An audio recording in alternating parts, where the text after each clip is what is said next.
Well, summer's officially over, but the weather's still warm and I like to try and keep summer going. So I thought, what better time to talk about some movies and TV shows that take place in summer? What about all those episodes of Saved by the Bell that were filmed at the beach? There's a whole bunch of episodes where Zach and the entire gang get summer jobs in Malibu. And today I'm gonna show you where those episodes were filmed. So if you're ready, let's go see what we can find.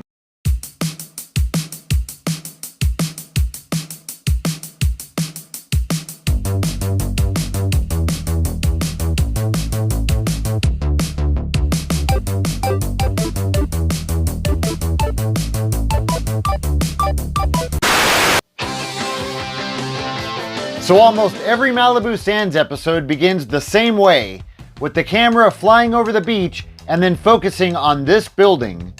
The camera is flying over the beach in Malibu, and the building that they're focusing on is Gladstone's restaurant.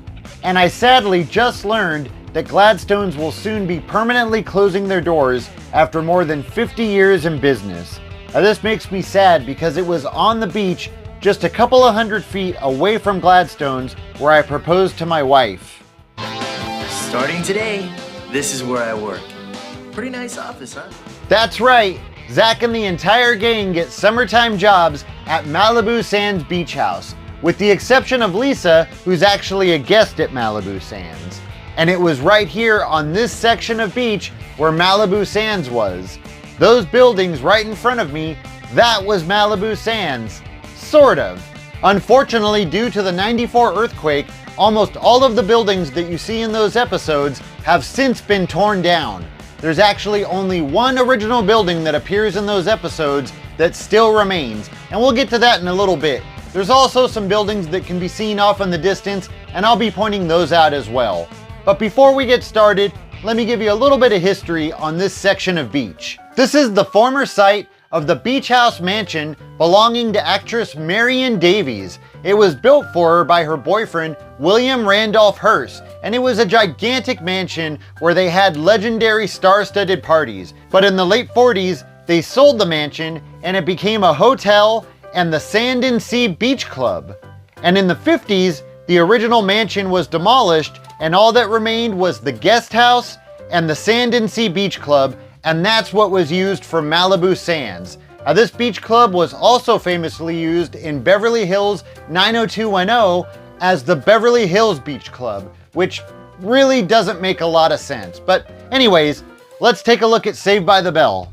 This shot begins looking at some palm trees before panning over and showing the corner of Malibu Sands. Notice that building up there on the hill. Here's the palm trees. We'll then pan over to the right, and this is where the corner of Malibu Sands would have been. As you can see, it looks a lot different today. Notice that building up there on the hill? It's still there, but it's now pretty well covered. During the credits, you can see some guests playing volleyball, and behind them you can see a large building. Right about here is where that volleyball court would have been, but unfortunately that building that you can see is now blocked by a newer building. So now I'll give you a different view. Right about here is where the volleyball court would have been. And then if we pan over to the left, this is that newer building that's blocking the one we want to see. And then we pan a little bit more, and here's the building that you can see behind them while they're playing volleyball. In this scene, we see Slater sitting on top of his lifeguard chair, and behind him you can see Malibu Sands, and then on top of the hill on the left side, you can see half a building, and on the right side, you can see a row of palm trees. If you look right here in front of me, that's where Malibu Sands would have been. And then up on the hill on the left side, there's that half a building. And on the right side, there's that row of palm trees looking exactly the same. Amazing. Yes, I know, I'm a weirdo. I get excited about a row of palm trees. It's the little things that make me happy. And it was also here at this lifeguard tower where Kelly's getting harassed by an entitled doofus. You get the same view behind her when she's telling the guy to bug off. And while Kelly and Slater are sitting in the lifeguard chair, just beside him, Screech is walking along the beach dressed as a giant hot dog to promote Zach's hot dog stand. Notice these two buildings. Roughly right about here is where Screech was walking. Also behind Screech you can see a bunch of houses, especially this one. Notice that chimney in the center of the roof and all of those windows. There's the house and it still looks exactly the same. Mr. Carosi follows Screech over to Zach's hot dog stand, which is located on the beach in front of Malibu Sands. Roughly, right about here is where Zach's hot dog stand would have been. There's a herd of fat kids trying to barbecue me. Meanwhile, back at the Lifeguard tower, it looks like the guy that wouldn't listen to Kelly about not wanting to go on a date with him also didn't listen to her about not going too far out into the water. So now Kelly has to run into the ocean and save him. And, well, here's the ocean. As Kelly's saving the guy, Mr. Carosi runs over and a crowd starts to gather. Notice that building on the hill behind Mr. Carosi. It was right about here on this stretch of beach where Kelly drags the guy back out onto the sand. But, of course, I think the best part of that entire episode is when they present Zach with his birthday cake that reads, Happy wrong number by the sea.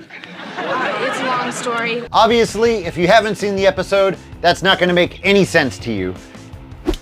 The second episode begins exactly the same as the first. It then cuts to a shot of Malibu Sands with a couple of buildings behind it on top of a cliff. Now there's those buildings, and we actually see these a few different times throughout those Malibu Sands episodes. We then see Zach, Screech, and Slater pulling into the parking lot in what's apparently Slater's awesome convertible. I mean, where are these kids getting all these awesome cars?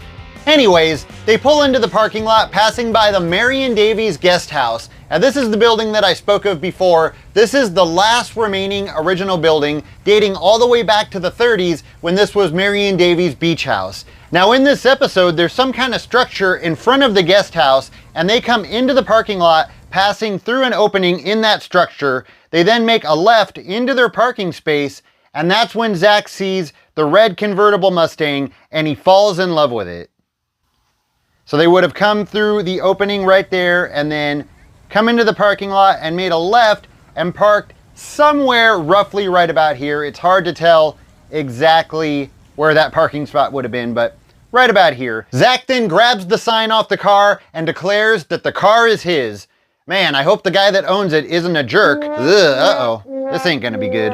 So let's all be thankful that the Marion Davies guest house still exists, not only reminding us of the time when this was the Sand and Sea Beach Club, but also taking us all the way back to the 1930s when this was Marion Davies' house. And also on top of that, giving us something that was actually used in Saved by the Bell.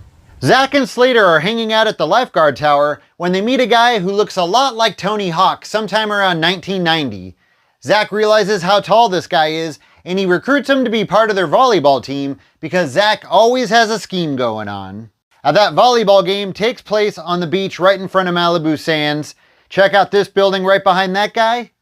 There it is. Now this isn't the same area, there just happens to be a volleyball net here coincidentally. So the other team hits the ball to Screech and he doesn't know what to do, so he starts flailing his arms and he wins the game. But notice that building behind him? Now that's the same one that we saw earlier in the video that's now blocked by this newer building. Same building, still blocked by a newer building.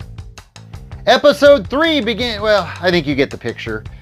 Now for some reason they've got Screech dressed up like a jester and they're unveiling an over-the-top sandcastle, complete with an automatic flag, a drawbridge, a cannon, a moat, the whole 9 yards. And right here is where it took place. This is where Mr. Carosi was sitting in his chair. You can see those buildings behind him. And just to the left of that is where the giant sandcastle would have been, right about where these guys are hanging out. Now in this episode, Stacy's old boyfriend comes to town and declares his love for her. And this is a problem because Stacy and Zach have been dating. So Zach sees no other option than to challenge him to an ATV race on the beach. So Zach and Craig and everyone else who decided to participate in the race line up at the starting point. Notice those buildings behind them. And we've definitely already seen those a few times, but those buildings tell us that it was right here where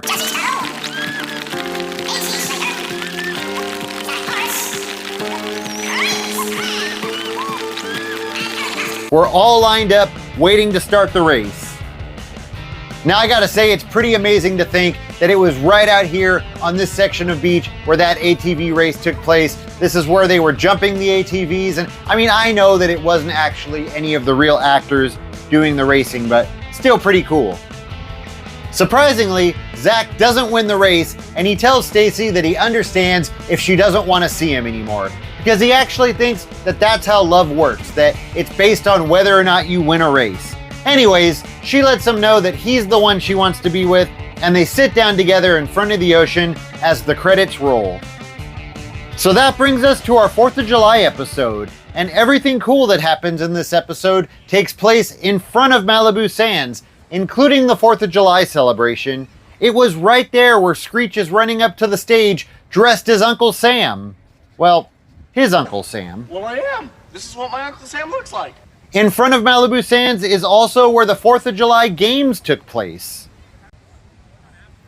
It also would have been out here where they dug a hole in the sand for the tug of war. Well, all good things must come to an end, and Zach realizes that it's almost time for Stacy to go back home, which is going to put an end to their relationship. And she finds him sitting by himself right here in front of the water. Notice those mountains? This is the exact shot that we get of Zach sitting on the beach. As the camera spins around, we see these buildings behind Stacy. So he finally accepts it, and Zach is left heartbroken while Stacy moves to Queens and marries a delivery truck driver. The next day, we see Zach sitting by himself again on the beach, thinking about Stacy, when all of a sudden, Jesse comes to cheer him up. But then magically, all of his friends are there to let him know that he's not alone. They all walk together down the beach, and that ends the Malibu Sands episodes. It was roughly right about here where Zach and his friends are walking along the beach. So next time you're in Santa Monica, if you happen to find yourself on this section of beach, maybe walking by that beach club, or you find yourself driving down Pacific Coast Highway and you look up and notice those buildings perched on top of the hill, just remember that you're driving by an historical site, because right here was the Malibu Sands Beach Club, a real-life Saved by the Bell filming location. Just look at it and imagine all the amazing stuff that happened right there on the sand. Awesome. Well, that's gonna do it for this video. As always, thank you so much for watching, and I'll see you next time.